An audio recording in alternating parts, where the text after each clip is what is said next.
GeM TV நேயர்களுக்கு அன்பு வணக்கங்களை கூறிக்கொண்டு வழக்கம் போல் விநாயகப் பெருமானை வணங்கி இன்றைய 12 ராசிகளுக்கான பலன்களை காணலாம். இன்று 13/4/2025 பங்குனி மாதம் 30ஆம் நாள், பங்குனி கடைசி நாள். நாளைய தினம் வருட பிறப்பு. குரோதி வருடம் முடிந்து விஸ்வாவசு வருடம் பிறக்க இருக்கின்றது. நாளைய தினம் குரோதி வருடத்தினுடைய கடைசி நாள். இன்றைய நாள் ஞாயிற்றுக்கிழமை, நல்ல நாள். இன்றைய ஆதிக்க கிரகம் சூரிய பகவான். இன்று நாம் வழிபட வேண்டிய தெய்வம் சூரிய பகவானை வழிபட வேண்டும். இன்றைய சூரிய உதயம் காலை 5:58 சூரிய அஸ்தமனம் மாலை 6:21 இன்றைய நல்ல நேரம் காலை 7:30 முதல் காலை 8:30 வரை, மதியம் 3:30 முதல் மாலை 4:30 வரை. இன்றைய ராகு காலம் மாலை 4:30 முதல் மாலை 6 வரை. இன்றைய யமகண்டம் மதியம் 12 முதல் மதியம் 1:30 வரை. இன்றைய குளிகை நேரம் மதியம் 3 முதல் மாலை 4:30 வரை. இன்றைய சுபகோரை குருகோரை நேரம் காலை 11 முதல் மதியம் 12 வரை. இன்றைய நட்சத்திரம் இன்று இரவு 9:01 வரை சித்திரை, அதன் பின்பு சுவாதி நட்சத்திரம். இன்றைய திதி இன்று காலை 6:03 வரை பௌர்ணமி, அதன் பின்பு தேய்பிறை பிரதமை வருகின்றது. இன்றைய சந்திராட்டமம் இன்று இரவு 9:01 வரை பூரட்டாதி நட்சத்திரத்துக்கு சந்திராட்டமம், அதன் பின்பு உத்திரட்டாதிக்கு சந்திராட்டமம் துவங்குகின்றது. கவனமாக இருக்கவும். அடுத்து நாம் காண இருப்பது 12 ராசிகளுக்கான பலன்களை. மேஷ ராசி அன்பர்களே, இன்று சந்திரன் உங்கள் ராசிக்கு 7ஆம் இடத்திலே இருக்கின்றார். உங்களுடைய ராசி அதிபதி செவ்வாய் ராசிக்கு 4ஆம் இடத்திலே இருக்கின்றார். ஆகவே இன்றைய நாளிலே திருமணத்திற்காக காத்திருக்கின்ற வரன்களுக்கு திருமணம் நிச்சயமாகும். எடுக்கின்ற காரியங்களிலெல்லாம் வெற்றி உண்டாகின்ற நாள். குடும்பத்திலே அலுவலகத்திலே இருந்து வந்த பிரச்சனைகள் எல்லாம் தீர்ந்து மனம் சந்தோஷத்தை அடையும். கூட்டு தொழிலிலே நல்ல லாபம் ஏற்படும். நினைத்த காரியம் நல்லபடியாக நடக்கக்கூடிய நல்ல நாளாக இருக்கின்றது. புதிய வேலைக்காக முயற்சி செய்பவர்களுக்கு புதிய நல்ல வேலை வாய்ப்புகள் கிடைக்கும். தொழிலிலே நல்ல லாபம் கிடைக்கும். அதாவது செய்தொழில் செய்பவர்களுக்கு அந்த தொழிலிலே நல்ல லாபம் கிடைக்கும். அலுவலகத்திலே வேலை பார்ப்பவராக இருந்தால் சம்பள உயர்வு, பதவி உயர்வு, வேண்டிய இடத்துக்கு இடமாற்றம் போன்றவை கிடைக்கும். வீடு, வண்டி, வாகன யோகம் உண்டாகும். எல்லா விதத்திலும் பெயரும் புகழும் கிடைக்கின்ற நல்ல நாளாக இன்றைய நாள் இருக்கின்றது. சூரிய பகவானை வணங்கி மேலும் நற்பலன்களை பெறுங்கள். வாழ்த்துக்கள். ரிஷபராசி அன்பர்களே, இன்று சந்திரன் உங்கள் ராசிக்கு 6ஆம் இடத்திலே இருக்கின்றார். உங்களுடைய ராசி அதிபதி சுக்கிரன் ராசிக்கு 11ஆம் இடத்திலே இருக்கின்றார். ஆகவே இன்றைய நாளிலே காரிய தடைகள் ஏற்பட்டு விலகும். அலுவலகத்திலே வீண் வாதங்களை எல்லாம் தவிர்க்க வேண்டிய நாள். கூட்டு தொழிலிலே மன வருத்தங்கள் உண்டாகலாம். கவனமாக இருக்கவும். உடல் ஆரோக்கியத்திலே மிகுந்த எச்சரிக்கையாக இருக்க வேண்டிய நாள். குடும்பத்திலே கணவன் மனைவிக்குள் சண்டை சச்சரவுகள் ஏற்பட்டு விலகும். நண்பர்கள் உறவினர்கள் மூலம் அனுகூலம் உண்டாகின்ற நாள். திருமணம் போன்ற சுபகாரிய பேச்சுவார்த்தைகள் சற்று தாமதமாகும் இன்றைய நாளிலே. ஆகவே அதற்கான முயற்சிகளை சற்று தள்ளி வையுங்கள், நல்லது. மற்றபடி அலுவலகத்திலே பணிச்சுமை அதிகமாக இருக்கும். தொழில் மற்றும் வியாபாரத்திற்காக புதிய முதலீடுகளை, புதிய முயற்சிகளை தவிர்க்க வேண்டிய நாள் இன்றைய நாள். ஆகவே இன்றைய நாளிலே இறைவனை வணங்கி சூரிய பகவானை வணங்கி நல்லருள் பெற வேண்டிய நாள். கோபத்தை குறைத்து கொள்ளுங்கள், மௌனத்தை கடைபிடியுங்கள். வாழ்த்துக்கள். மிதுன ராசி அன்பர்களே, இன்று சந்திரன் உங்கள் ராசிக்கு 5ஆம் இடத்திலே இருக்கின்றார். உங்களுடைய ராசி அதிபதி புதன் ராசிக்கு 10ஆம் இடத்திலே இருக்கின்றார். ஆகவே இன்றைய நாளிலே வியாபாரம் செய்பவர்களுக்கு நல்ல லாபம் உண்டாகின்ற நாள். நண்பர்கள் மூலம் அனுகூலம் உண்டாகும். சுப காரியங்கள் கைகூடுகின்ற நாள். புதிய வேலைக்காக தேடிக்கொண்டிருப்பவர்களுக்கு நல்ல வேலை வாய்ப்புகள் அமையும். கடன் பிரச்சனை உள்ளவர்களுக்கு கடன் பிரச்சனை தீர்வதற்கான நல்ல தீர்வுகள் கிடைக்கின்ற நல்ல நாள். வேலை மாற்றம் ஒரு சிலருக்கு ஏற்படும். அதன் மூலம் முன்னேற்றம் ஏற்படும். பழைய பாக்கிகள் வசூலாகின்ற நாள். குழந்தைகளால் மகிழ்ச்சி உண்டாகும். உழைப்புக்கு ஏற்ற ஊதியம் கிடைக்கும். திருமண பேச்சுவார்த்தைகள் சுபமாக முடிகின்ற நாள். திடீர் பணவரவுகள் உண்டாகும். சுபவிரயங்கள் ஏற்படக்கூடிய நாள். ஆக இன்றைய நாள் மிக சிறப்பாக இருக்கின்றது. மிக சந்தோஷமாக புது வருடத்தை நீங்கள் எதிர்கொள்ள இருக்கின்றீர்கள். ஆகவே இன்றைய நாளிலே சூரிய பகவானை வணங்கி 12 ராசிக்காரர்களுமே இன்றைய நாளிலே ஆதித்ய ஹிருதயம் பாராயணம் செய்வதும் ஆதித்ய ஹிருதயம் கேட்பதும் மிகவும் நல்லது. ஆகவே இன்றைய நாளிலே சூரிய பகவானை வழிபட்டு நல்லருள் பெறுங்கள். வாழ்த்துக்கள். கடக ராசி அன்பர்களே, இன்று சந்திரன் உங்கள் ராசிக்கு 4ஆம் இடத்திலே. ஆகவே இன்றைய நாளிலே நண்பர்கள் மற்றும் உறவினர்களால் உங்களுக்கு நல்ல ஆதாயம் உண்டாகும். உத்தியோகத்திலே சம்பள உயர்வு, பதவி உயர்வு, இடமாற்றம் போன்றவை சிலருக்கு ஏற்படும். திருமண பேச்சுவார்த்தைகள் சுபமாக முடிகின்றன. உங்களுடைய முயற்சிகள் எல்லாம் வெற்றி பெறுகின்ற அற்புதமான நாள். பண வரவு அதிகமாக இருக்கும். சொந்த வீடு வாங்கும் யோகம் உண்டாகும். தாய் வழி உறவுகளின் மூலம் ஆதாயம் உண்டாகும். தொழிலிலே நல்ல வளர்ச்சி உண்டாகும். குலதெய்வ வழிபாடு அனுகூலத்தை தரும். முன்னோர்களுடைய ஆசீர்வாதம் பரிபூர்ணமாக கிடைக்கின்ற நல்ல நாள். புதிய முயற்சிகள் எல்லாம் வெற்றியை தரக்கூடிய அற்புதமான நாளாக இன்றைய நாள் இருக்கின்றது. ஆகவே இன்றைய நாளிலே சூரிய பகவானை வணங்கி மேலும் நல்ல பலன்களை பெறுங்கள். வாழ்த்துக்கள். சிம்ம ராசி அன்பர்களே, இன்று சந்திரன் உங்கள் ராசிக்கு 3ஆம் இடத்திலே, உங்கள் ராசி அதிபதி சூரியன் ராசிக்கு 8ஆம் இடத்திலே இருக்கின்றார். ஆகவே இன்றைய நாளிலே அலுவலகத்திலே வேலை பார்ப்பவர்களுக்கு வேலையிலே மாற்றம் ஏற்படும். பொருள் வரவும் தனலாபமும் அதிகரிக்கின்ற நாளாக இன்றைய நாள் இருக்கின்றது. நீங்கள் எடுக்கின்ற முயற்சிகளிலெல்லாம் வெற்றி உண்டாகின்ற நாள். உங்களுடைய இளைய சகோதரர்கள் மூலம் நல்ல ஆதாயம் உண்டாகும். குழந்தைகளுக்காக சுப செலவு செய்யக்கூடிய நாள். திடீர் அதிர்ஷ்டம் சிலருக்கு தேடி வரும். கூட்டு தொழிலிலே நல்ல லாபங்கள் வரக்கூடிய நாள். வேலை இல்லாதவர்களுக்கு, அதாவது வேலை தேடிக்கொண்டிருப்பவர்களுக்கு நல்ல வேலை கிடைக்கும். சொந்த தொழில் செய்பவர்களுக்கு வியாபாரத்திலே நல்ல வளர்ச்சி உண்டாகும், லாபம் கிடைக்கும். திருமணம் போன்ற சுபகாரிய பேச்சுவார்த்தைகள் இனிதே முடிகின்ற நாள். தந்தை உறவு வழியிலே நல்ல அனுகூலம் உண்டாகும். நண்பர்கள் மூலம் எதிர்பார்த்த உதவிகள் எல்லாம் கிடைக்கும். உடல் ஆரோக்கியத்திலே நல்ல முன்னேற்றம் உண்டாகும். கடன் தொல்லைகள் விலகுகின்ற நாள். ஆக இன்றைய நாள் ஏற்றமும் மாற்றமும் மிகுந்த நல்ல நாளாக இருக்கின்றது. மேலும் நற்பலன்களை பெறுவதற்கு இன்றைய நாளிலே சூரிய பகவானை வணங்குங்கள். வாழ்த்துக்கள். கன்னி ராசி அன்பர்களே, இன்று சந்திரன் உங்கள் ராசிக்கு 2ஆம் இடத்திலே, உங்கள் ராசி அதிபதி புதன் ராசிக்கு 7ஆம் இடத்திலே. ஆகவே இன்றைய நாளிலே கடன் பிரச்சனைகள் இருந்தால் அவை ஒரு நல்ல முடிவுக்கு வரும். நீங்கள் எதிர்பார்க்கின்ற வேலைகள் எல்லாம் மிகச் சுலபமாக முடிகின்ற நாள் இன்றைய நாள். இந்த வேலை முடியாது இன்றைக்கு என்று நினைப்பீர்கள். ஆனால் அந்த வேலை மிக சுலபமாக முடிந்துவிடும். மிக அருமையாக இருக்கின்றது இன்றைய நாள். தொழில் மற்றும் வியாபாரத்திலே நல்ல முன்னேற்றம் உண்டாகும். திருமணம் போன்ற சுபகாரிய பேச்சுவார்த்தைகள் இனிதே முடிகின்ற நாள். உறவினர்களோடு நண்பர்களோடு இருந்து வந்த மன வருத்தங்கள் எல்லாம் தீரும். பிள்ளைகளால் பெருமை ஏற்படும். வாழ்க்கை துணையால் நல்ல மகிழ்ச்சி உண்டாகும். பொருளாதாரம் திருப்திகரமாக இருக்கும். பழைய பாக்கிகள் வசூலாகும். காரிய வெற்றிகள் உண்டாகின்ற நாள். கூட்டு தொழிலிலே நல்ல லாபங்கள் ஏற்படும். எதிர்பார்த்த இடமாற்றம் கிடைக்கும். திருமணம் போன்ற சுபகாரிய பேச்சுவார்த்தைகள் நல்லபடியாக முடியும். புதிதாக ஏதேனும் பொருட்கள் வாங்கி சுப செலவு செய்வீர்கள். ஆக இன்றைய நாள் மிக சிறப்பாக இருக்கின்றது கன்னியா ராசிக்காரர்களுக்கு. மேலும் நற்பலன்களை பெறுவதற்கு சூரிய பகவானை வணங்குங்கள். வாழ்த்துக்கள். துலாம் ராசி அன்பர்களே, இன்று சந்திரன் உங்கள் ராசியிலேயே இருக்கின்றார். உங்களுடைய ராசி அதிபதி சுக்கிரன் ராசிக்கு 6ஆம் இடத்திலே இருக்கின்றார். ஆகவே இன்றைய நாளிலே நீங்கள் எடுக்கும் முயற்சிகளிலெல்லாம் வெற்றி கிடைக்கின்ற அற்புதமான நாள். மனம் மிகவும் சந்தோஷமாக இருக்கும்.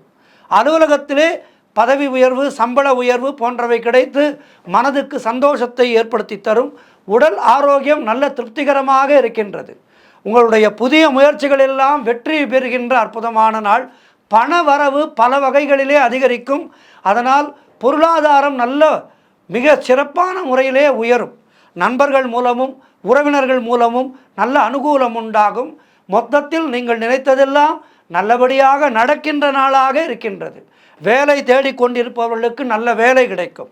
நீண்ட நாட்களாக குழந்தை பாக்கியத்திற்காக காத்திருக்கின்ற தம்பதிகளுக்கு சத்சந்தான பிராப்தி உண்டாகும். தொழில் மற்றும் வியாபாரத்திலே நல்ல முன்னேற்றம் உண்டாகும். மிகச் சிறப்பான நாள் இன்றைய நாள். வாழ்த்துக்கள். சூரிய பகவானை வணங்குங்கள். விருச்சிக ராசி அன்பர்களே, இன்று சந்திரன் உங்கள் ராசிக்கு 12ஆம் இடத்திலே இருக்கின்றார். உங்களுடைய ராசி அதிபதி செவ்வாய் ராசிக்கு 9ஆம் இடத்திலே இருக்கின்றார். ஆகவே இன்றைய நாளிலே புதிய கடன் எதுவும் வாங்கக்கூடாது. புதிதாக தொழிலிலே முயற்சிகளை செய்யக்கூடாது. இன்றைய நாளிலே அன்றன்றைக்கு செய்ய வேண்டிய வேலையை மட்டும் செய்து வாருங்கள். புதிய முயற்சிகள் இன்றைய நாளிலே தவிர்க்க வேண்டும். அதேபோல் வெளியூர் பிரயாணங்களை தவிர்க்க வேண்டிய நாள். தேவையில்லாமல் மற்றவர்களுடைய விஷயங்களிலே தலையிடக்கூடாது. மௌனத்தை கடைபிடிக்க வேண்டிய நாள். கோபத்தை குறைத்து கொள்ள வேண்டிய நாள். கோபமே வேண்டாம். இன்றைய நாளிலே கோபத்தை முற்றிலுமாக தவிர்த்து கொள்ளுங்கள். குறைத்தலை விட தவிர்த்தல் நல்லது. ஆகவே கோபத்தை தவிர்த்து கொள்ளுங்கள். மௌனத்தை கடைபிடியுங்கள். உத்தியோக உயர்வு, பணியிட மாற்றம் போன்றவை ஏற்படும்.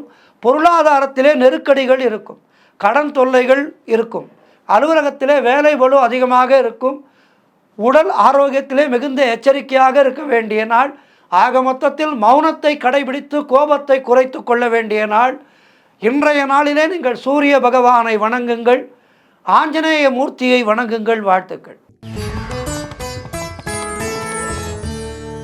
தனுசு ராசி அன்பர்களே, இன்று சந்திரன் உங்கள் ராசிக்கு 11ஆம் இடத்திலே, உங்களுடைய ராசி அதிபதி குரு ராசிக்கு 6ஆம் இடத்திலே. ஆகவே இன்றைய நாளிலே எதிர்பார்த்த பணம் கைக்கு வரும். சகலவிதமான பாக்கியங்களும் கிடைத்து சந்தோஷத்தை ஏற்படுத்துகின்ற நாளாக இன்றைய நாள் இருக்கின்றது. மூத்த சகோதரர்கள் மூலம் நல்ல ஆதாயம் உண்டாகும். பொருளாதாரத்திலே சிறப்பான வளர்ச்சி, குடும்ப ஒற்றுமை, உடல் நலத்திலே நல்ல முன்னேற்றம் போன்றவை கிடைத்து மனதை சந்தோஷப்படுத்துகின்ற நாள். நண்பர்கள் மூலமும் உறவினர்கள் மூலமும் நல்ல அனுகூலம் உண்டாகும். வீடு, வண்டி, வாகன மாற்றம் ஏற்படும். பழைய வண்டியை கொடுத்துவிட்டு புதிய வண்டி வாங்குவீர்கள். வாடகை வீட்டிலே இருப்பவராக இருந்தால் போதும், புது வருடம் பிறக்க இருக்கின்றது, சொந்த வீடு வாங்குவதற்கான முயற்சிகளிலே இறங்குவோம் என்று சொந்த வீட்டுக்கான முயற்சிகளை தொடங்குவீர்கள். இப்படி எல்லா விதத்திலும் ஏற்றத்தையும் மாற்றத்தையும் நினைக்கின்ற, அதற்கான முயற்சிகளை செயல்படுத்துகின்ற நாளாக இன்றைய நாள் இருக்கின்றது. செய்தொழில் செய்பவர்களுக்கு நல்ல லாபம் ஏற்படுகின்ற நாள். உத்தியோகத்திலே இருப்பவர்களுக்கு மேன்மையும் சிறப்பும் கிடைக்கின்ற நாள். ஆக இன்றைய நாள் மிக மிக சிறப்பான நாள் உங்களுக்கு. மேலும் நற்பலன்களை பெறுவதற்கு என்ன செய்ய வேண்டும்? சூரிய பகவானை வணங்க வேண்டும். வாழ்த்துக்கள். மகர ராசி அன்பர்களே, இன்று சந்திரன் உங்கள் ராசிக்கு 10ஆம் இடத்திலே, உங்கள் ராசி அதிபதி சனி ராசிக்கு 2ஆம் இடத்திலே. ஆகவே இன்றைய நாளிலே பொருளாதாரத்திலே சிறப்பான வளர்ச்சி ஏற்படும். உங்களுடைய திறமைகள் வெளிப்படுகின்ற நாள். பெயரும் புகழும் கிடைக்கின்ற அற்புதமான நாள். குழந்தை பாக்கியத்திற்காக காத்திருக்கின்ற தம்பதிகளுக்கு சத்சந்தான பிராப்தி உண்டாகின்ற நாள். தாய் வழி சொந்தங்களின் உதவிகளெல்லாம் கிடைக்கும். கடன் தொல்லைகள் முற்றிலுமாக விலகும். மனக்குழப்பங்கள் நீங்கி மனதிலே தெளிவு ஏற்படும். புதிய முயற்சிகள் கைகூடும். தொழிலிலே நல்ல முன்னேற்றம் உண்டாகும். திருமணம் போன்ற சுபகாரிய பேச்சுவார்த்தைகள் இனிதே முடிகின்ற நாள். உத்தியோக மாற்றம் ஒரு சிலருக்கு உண்டாகும். அது நல்ல மாற்றமாக இருக்கும். பொருளாதாரம் திருப்திகரமாக இருக்கும். உடல் ஆரோக்கியம் நன்றாக இருக்கும். இப்படி எல்லா வகையிலும் சிறப்புகளை சேர்க்கின்ற, சந்தோஷத்தை கொடுக்கின்ற நாளாக இருக்கின்றது. சூரிய பகவானை வணங்கி மேலும் நற்பலன்களை பெறுங்கள். வாழ்த்துக்கள். கும்பராசி அன்பர்களே, இன்று சந்திரன் உங்கள் ராசிக்கு 9ஆம் இடத்திலே, உங்கள் ராசி அதிபதி சனி ராசியிலேயே இருக்கின்றார். ஆகவே இன்றைய நாளிலே தந்தை மூலம் அனுகூலம் உண்டாகும். வீடு, வண்டி, வாகன மாற்றங்கள் உண்டாகும். உடல் ஆரோக்கியம் சிறப்பாக இருக்கும். தொழிலிலே நல்ல லாபம் ஏற்படும். அலுவலகத்திலே சிறப்பான ஒரு முன்னேற்றம் ஏற்படும். அனைத்தும், அதாவது நீங்கள் நினைக்கின்ற அனைத்தும் நல்லபடியாக நடக்கக்கூடிய அற்புதமான நாள். கடன் பிரச்சனைகள் முற்றிலுமாக விலகும். கடன் வாங்காத ஒரு சூழ்நிலை ஏற்படும். சிலருக்கு குழந்தை பாக்கியம் உண்டாகும். புதிய தொழில் தொடங்கும் முயற்சிகள் வெற்றியை பெறும். உத்தியோக உயர்வு, பதவி உயர்வு போன்றவை கிடைக்கும். திருமணம் போன்ற சுபகாரிய பேச்சுவார்த்தைகள் கைகூடி வருகின்ற நாள். மொத்தத்தில் இன்றைய நாள் மிக மிக சிறப்பாக இருக்கின்றது. சூரிய பகவானை வணங்குங்கள். வாழ்த்துக்கள். மீன ராசி அன்பர்களே, இன்று சந்திரன் உங்கள் ராசிக்கு 8ஆம் இடத்திலே, உங்கள் ராசி அதிபதி குரு ராசிக்கு 3ஆம் இடத்திலே. இன்று நாள் முழுவதும் உங்களுக்கு சந்திராட்டமும் இருக்கின்றது. மனக்குழப்பமும் பதற்றமும் இருக்கக்கூடிய நாள். யாருக்கும் கடன் கொடுக்காதீர்கள், நீங்களும் கடன் வாங்காதீர்கள். உடல் ஆரோக்கியத்திலே மிகுந்த கவனம் தேவை. உடல் ஆரோக்கிய குறைபாடு ஏற்படும், மிக கவனமாக இருக்க வேண்டும். மருத்துவரிடம் சென்று தகுந்த ஆலோசனை பெற்று உடல்நலத்தை பாதுகாப்பது மிக அவசியம். புதிதாக கடன் வாங்காதீர்கள், நீங்களும் கடன் கொடுக்காதீர்கள். கணவன் மனைவிக்குள் சண்டை சச்சரவுகள் ஏற்பட்டு விலகும். வேலை செய்யும் இடத்திலே நெருக்கடிகள் உண்டாகின்ற நாள். கோபத்தை முற்றிலுமாக தவிர்த்து மௌனத்தை கடைபிடிக்க வேண்டிய நாள். கோர்ட்டு கேஸ் போன்ற பிரச்சனைகளிலே ஈடுபடவே கூடாது. அலுவலகத்திலே வேலை பளு அதிகமாக இருக்கும். காரிய தடைகள் ஏற்படுகின்ற நாள். ஆக சந்திராட்டம நாள் இருக்கின்ற காரணத்தினாலே இன்றைய நாளிலே மிக கவனமாக இருக்க வேண்டும். சூரிய வழிபாடு செய்யுங்கள். மாலையிலே மகாபிரத்திங்கரா தேவி வழிபாடு செய்யுங்கள். 4:30 இந்த ராகு கால நேரத்திலே முடிந்தால் கோவிலுக்கு சென்று பிரத்திங்கரா தேவியை வழிபடுங்கள். அல்லது வீட்டிலே இருந்தபடி விளக்கேற்றி வைத்து மகாபிரத்திங்கரா தேவி ஸ்லோகங்களை எல்லாம் சொல்லி தடைகளை எல்லாம் நீக்குபவள் பிரத்திங்கரா தேவி. ஆகவே 12 ராசிக்காரர்களுமே இன்றைய நாளிலே காலையிலே சூரிய வழிபாடும் மாலையிலே மகாபிரத்திங்கரா தேவி வழிபாடும் செய்வது மிகுந்த நலனை ஏற்படுத்தி தரும். ஆகவே குறிப்பாக மீனராசிக்காரர்கள் இன்றைய நாளிலே சந்திராட்டமும் இருக்கின்ற காரணத்தினாலே காலையிலே சூரிய வழிபாடும் மாலையிலே பிரத்திங்கரா தேவி வழிபாடும் செய்வது நல்லது. வாழ்த்துக்கள். அனைவருக்கும் இன்றைய நாள் சிறப்பாக இருக்க பிரார்த்தித்துக் கொள்கின்றேன். நன்றி, வணக்கம். இன்றைய ஆன்மீக தகவல்.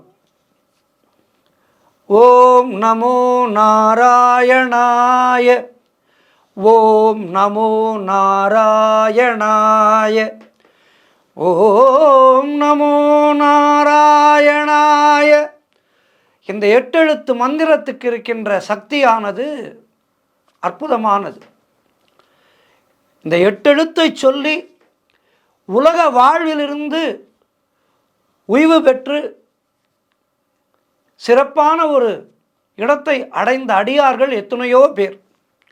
ஆழ்வார் பெருமக்கள் தொடங்கி கலியுகத்திலே கூட எத்தனையோ பேர் இந்த 8 எழுத்து நாமத்தாலே பலன் பெற்றவர்கள். இந்த 8 எழுத்து நாமத்தை சொல்பவர்களுக்கு வாழ்க்கையிலே எந்த விதமான துன்பமும் அணுகாது என்பது சத்தியமான உண்மை. இந்த 1000 நாமங்கள் சகஸ்ர நாமம் இருக்கின்றதே, இந்த சகஸ்ர நாமத்திலே இந்த நாமத்துக்கு இருக்கின்ற மகிமையானது தனி விசேஷம் பெற்றது. இன்றைக்கு நாம் இதிலிருந்து தான் இந்த பெருமாளுடைய பரிபூர்ண அனுகிரகத்திலிருந்து பெருமாளுடைய அவதாரங்கள் 10 அவதாரங்கள். இந்த 10 அவதாரங்களிலே கிருஷ்ணாவதாரம் என்பது மிகச்சிறப்பான ஒரு அவதாரம். கிருஷ்ணாவதாரத்திலே ஒரு பகுதி குருவாயூரப்பன். இந்த குருவாயூரப்பனுடைய கிருபா கடாட்சத்தை பற்றித்தான் இன்றைய நாளிலே நாம் சிந்திக்க இருக்கின்றோம். விஷ்ணு சகஸ்ரநாமத்தில் நிறைய கிளைக்கதைகள் இருக்கின்றது. அதிலே இருந்த ஒரு கதையை இன்றைய நாளிலே நாம் காண இருக்கின்றோம். கேரள மாநிலம் பரசுராம க்ஷேத்திரம் என்று போற்றப்படுகின்ற கேரள மாநிலத்திலே மேல்புத்தூர் என்னும் ஊரிலே வாழ்ந்த அற்புதமான குருவாயூரப்பன் பக்தர் நாராயண பட்டத்ரி. இந்த நாராயண பட்டத்ரி இவர் மிகப்பெரிய நம்பூதிரி. இவருக்கு வாத நோய் ஏற்பட்டு விட்டது. வாத நோய். எத்தனையோ மருத்துவர்களிடம் அலைந்தும் அவருடைய நோயானது குணமாகவில்லை. இத்தனைக்கும் கேரளம் என்பது மருத்துவ உலகிலே, அதாவது சித்த மருத்துவத்திலே மிகச்சிறப்பான ஒரு இடத்தை பிடித்த ஒரு இடம் கேரள மாநிலம். அங்கேயே அவருக்கு வைத்தியம் செய்ய முடியவில்லை. அவருடைய வாத நோய் குணமாகவில்லை. பட்டத்ரி அவர்கள் மிகுந்த விரக்தியின் உச்சத்திற்கே சென்று விட்டார். தனது வேலைக்காரனான கோபாலனை புகழ்பெற்ற ஜோதிடர் ஒருவரிடம் அனுப்பி, இந்த வியாதிக்கு ஏதேனும் பிராயசித்தம் இருக்கின்றதா, செய்தால் குணமாகுமா, அல்லது இப்படியே நான் போய்விடுவேனா என்ற கேள்விகளை எல்லாம் சொல்லி அந்த ஜோதிடரை பார்த்து விசாரித்து வர சொன்னார்.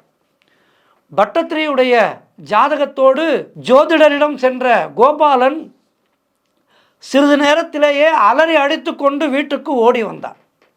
ஐயா, குருவாயூரப்பன் கோவிலிலே நீங்கள் மீனை நாவிலே தொட்டுக்கொண்டு பாடினால் உங்களது வாத நோய் தீரும் என்று சொல்கின்றார் ஜோதிடர்.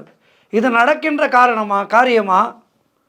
புனிதமான க்ஷேத்திரம் ஆகிய குருவாயூரிலே பட்டத்திரி ஆகிய நீங்கள் மிகப்பெரிய நம்பூதிரி இப்படிப்பட்ட ஒரு அசுத்தமான காரியத்தை செய்ய முடியுமா? இப்படி செய்ய முடியாத ஒரு பரிகாரத்தை அவர் சொல்வார் என்று தெரிந்திருந்தால் அவரிடம் நான் சென்றிருக்கவே மாட்டேனே என்று கலங்கினான் கோபாலன். கோபாலா, ஜோதிடர் சொன்னதன் பொருளை நீ சரியாக புரிந்து கொள்ளவில்லை. மீனை தொட்டு பாடு என்றால் நாவிலே மீனை மென்று கொண்டு பாட வேண்டும் என்று பொருள் அல்ல. திருமாலுடைய 10 அவதாரங்களுள் முதல் அவதாரமான மீனிலே தொடங்கி 10 அவதாரங்களையும் பாடச் சொல்லி இருக்கின்றார் ஜோதிடர். இதுதான் அதனுடைய உண்மையான பொருள். படித்தவர் அல்லவா, பண்டிதர் அல்லவா, ஜோதிடர் சொன்னதை சரியாக புரிந்து கொண்டார். சொல்லி அந்த வேலையாளுக்கு அதனுடைய விளக்கத்தை சொல்லிவிட்டு, வா, நாம் குருவாயூரப்பன் முன்னே 10 அவதாரங்களையும் பாடினால் ஸ்துதிப்பிரியனான அவன் அந்த வாத நோயை, எனக்கு வந்திருக்கின்ற வாத நோயை குணப்படுத்தி அருள்வான் என்று சொல்லி கோவிலுக்கு செல்வதற்கு ஆயத்தமானார். ஆனால் பட்டத்திரி அவர்களுக்கு வாத நோய் ஏற்பட்டிருந்தது. அவரால் நடக்க முடியவில்லை. முடங்கி கிடந்த பட்டத்திரியை 10-15 பேர் பல்லக்கிலே தூக்கி வைத்து கொண்டு குருவாயூருக்கு அழைத்து சென்றார்கள். அடுத்த நாள் விடியற் காலை அவர்கள் குருவாயூரை அடைந்தார்கள். அங்குள்ள பொய்கையிலே பட்டத்திரியை நீராட்டி புதிய ஆடை அணிவித்து குருவாயூரப்பன் முன்னே வலப்புறமாக இருக்கின்ற திண்ணையிலே அவரை அமர்த்தினார்கள். திண்ணையிலே அமர்ந்த பட்டத்திரியால் முகத்தை திருப்பி குருவாயூரப்பனை தரிசிக்க கூட முடியவில்லை. அவரால் முகத்தை திருப்ப முடியவில்லை. வாத நோய் அவரது அனைத்து விதமான அசைவுகளையுமே பாதித்திருந்தது. அப்போது பட்டத்திரி, நீங்கள் என் கழுத்தை திருப்ப முயன்று சிரமப்படுகின்றீர், என் கழுத்தின் இடப்புறம் நன்றாகத்தானே உள்ளது என்று சொன்ன குருவாயூரப்பன் தானே தன் தலையை சாய்த்து பட்டத்திரியை நன்கு கடாட்சித்தார்.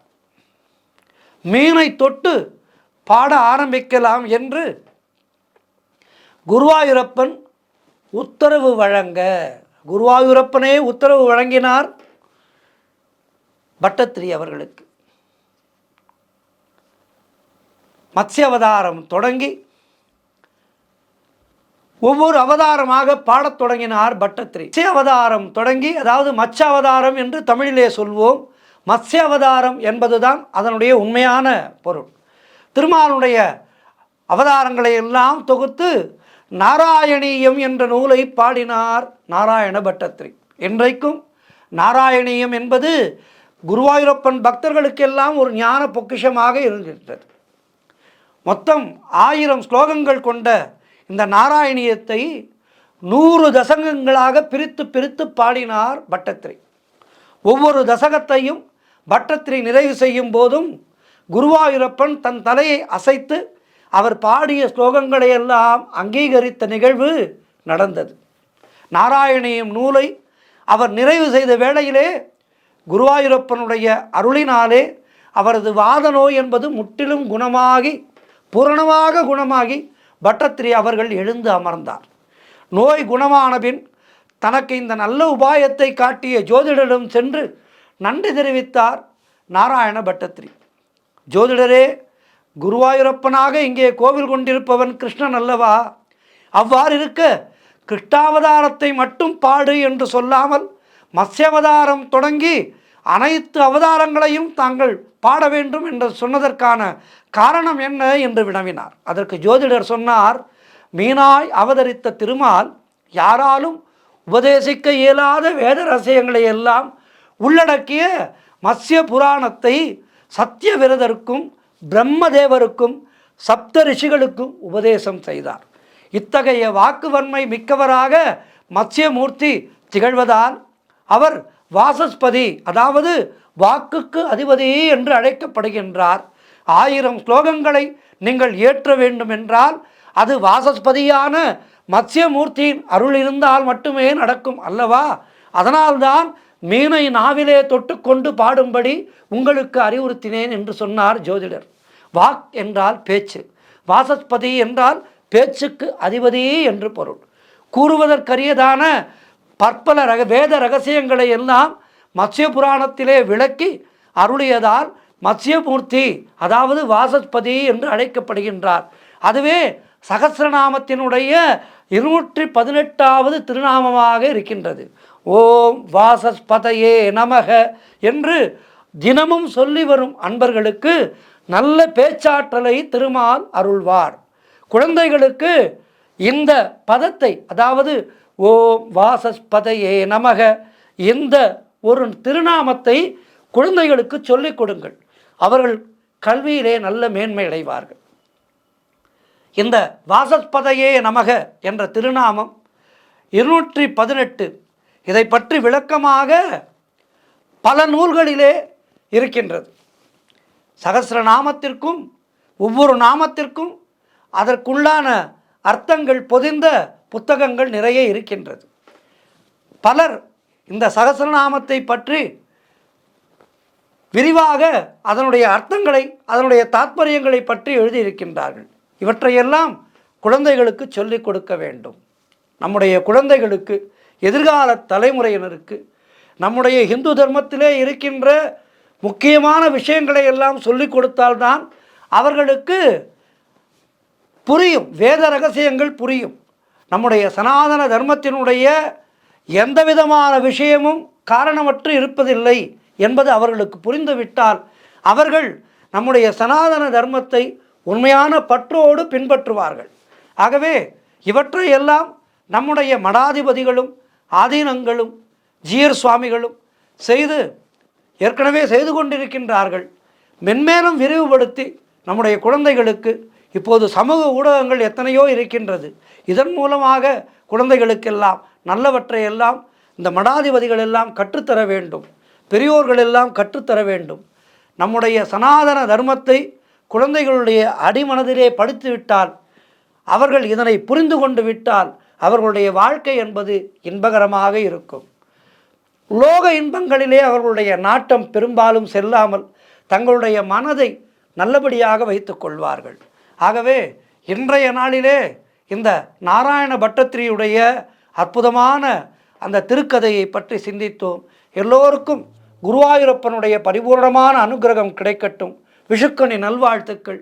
இன்றைய நாளிலே குருவாயூரப்பன் படத்தை வைத்து அதற்கு முன்பாக கனிகளை வைத்து, முக்கனிகளை வைத்து, தங்க காசுகள் இருந்தால் அவற்றை வைத்து, பணத்தை வைத்து, இன்று போல் எங்களுடைய இல்லம் என்றென்றும் செழிப்பாக இருக்க வேண்டும் என்று பிரார்த்தித்துக் கொள்வோம்.